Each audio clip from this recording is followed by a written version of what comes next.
Hello, Trevor Thompson here with my final individual work progress video. My first user story states, as a player, I want to see my health bar displayed while I play the game so that I may know how close to death I currently am. As you can see from the class diagram below, the health bar uses a progress bar object. The player class then implements a health bar object and updates the health bar based on the player's health. My next user story states, as a player, I want to see a game over screen when I die so that I know the current game has ended. As you can see from the state diagram below, the game goes from the new game screen state to the game over screen state when the player has died. The next user story states, as a player, I want to see myself have an animation when being damaged so that I may know exactly when I am indeed taking a hit.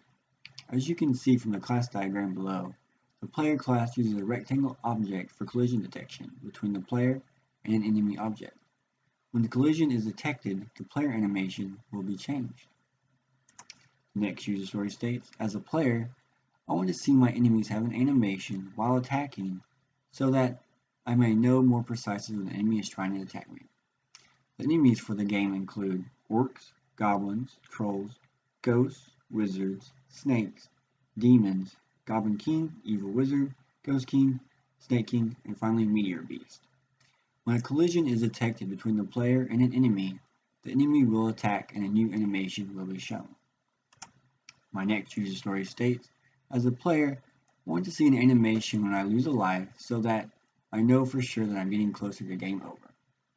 As you can see from the class diagram, when the player's health is 0, the damage method contained in the player class will show a new animation for the player losing a life. My next user story states, as a player, I want to see my enemies have an animation while dying so that I more vividly feel the pleasure of vanquishing my foes.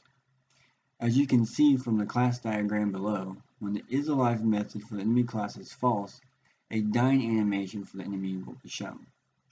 Finally, my last user story states, as a player, I want to see a quit option on the game over screen so that I may quit the game out of frustration. As shown in the state diagram below, the game goes from the game over screen state to the game closed state when the exit game button is pressed. Thank you for watching.